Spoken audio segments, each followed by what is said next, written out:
In June of 2020, the National Bureau of Economic Research announced that the US economy was officially in recession.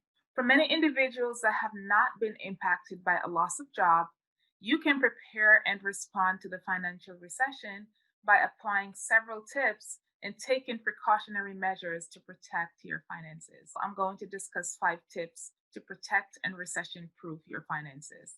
I do also want to note that even if you were affected and you have suffered job loss, you can still use some of these tips to help as you go through this process until you find a new job. I am Tanya Taylor, founder and CEO of Grow Your Wealth TV, having a mission to teach at least 1 million people about growing their wealth. My channel covers personal finance topics such as budgeting, repairing your credit, managing your debt, and investing so that you can retire worry free. And of course, as a CPA, I love to talk about taxes. Please subscribe to my channel and like this video, and also comment below and let me know how you find this video and what other topics you would be interested in hearing about. So what's the first thing that I would recommend? If you check out this video here, I talk about establishing an emergency fund and the processes that you go through to do that. So the first thing that you want to do if you do not have an emergency fund is to set one up. Emergencies are unpredictable. That's why they're emergencies. And job loss is one of the most common issues that Americans have to deal with during a recession. So, building up that emergency fund can really make it possible for you to afford your daily expenses, even if you've suffered a job loss and you're searching for a new position. You always want to boost your emergency fund, even if you're paying high interest rate debt. So you will need to focus on balancing loading up your emergency fund that's going to allow you to meet your expenses and paying off your debt. But those are things that you can do simultaneously and not have to wait for one to be done in order to do the other. There are different strategies that you can employ that's going to help you to do that. Because if you have an emergency, you're still going to have that high interest debt. But if you have nothing put aside to take care of your basic emergency needs, that's going to create a problem for you. So definitely work on putting together that emergency fund. The second thing is to really focus on the necessities. A lot of time we are all guilty of going out and buying things that we don't really need because we might be impulse shopping. So one of the best way to live within your means is to align your spending with your goals. If you have not yet established your financial goals, now is an excellent time. You want to do a review of what you have and determine how you're going to move forward.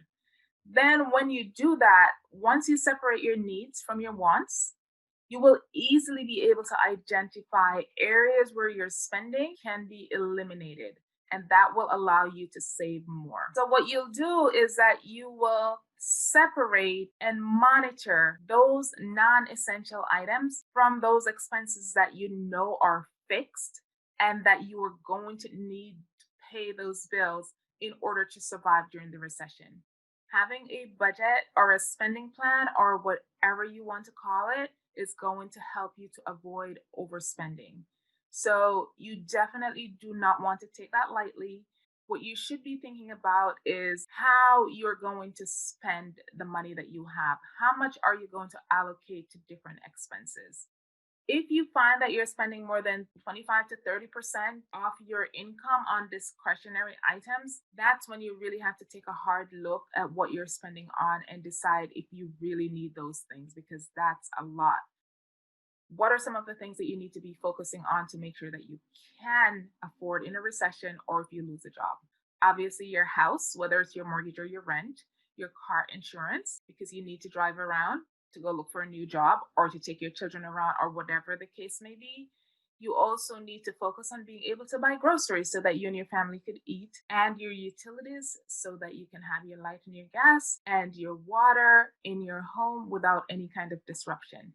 So, to be quite frank, this is really time to cut out all the unnecessary expenses.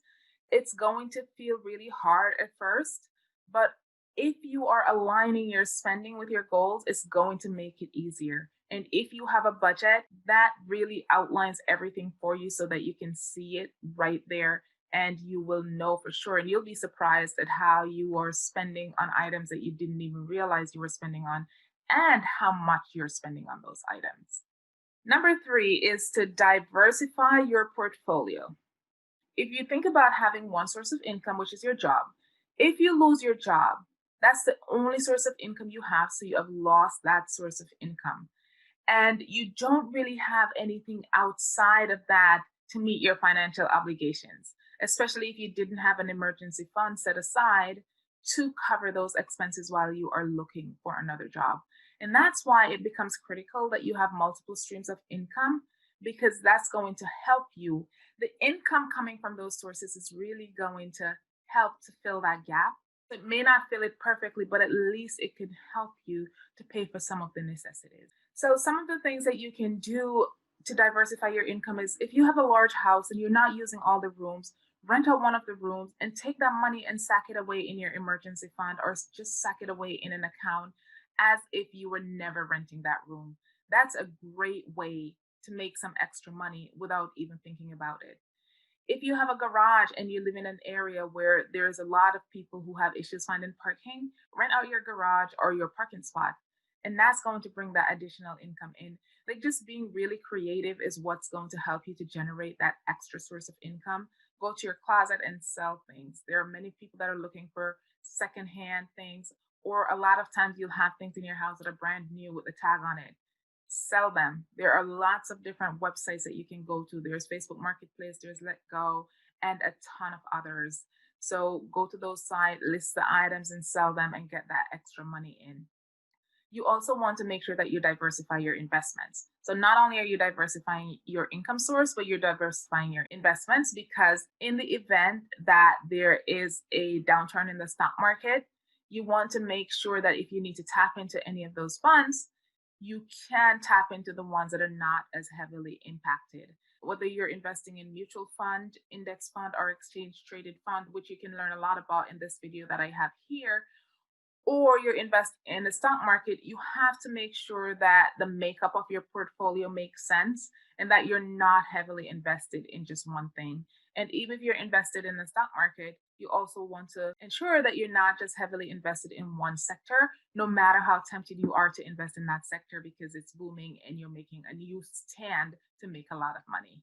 So, by diversifying your income and your portfolio, that's really going to help you. It's going to give you that cushion that you need during these times, that as the months get a little bit more difficult during this recession, you know that you can count on these things. So, do you have different sources of income? And if you do, what are they? Or do you know how to go about tapping into getting other sources of income that you can use while you are going through this recession?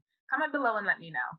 Now, number four is one of those items that I focus a lot on. I teach people how to manage their money, obviously, but the foundation for me is credit, budget, and debt.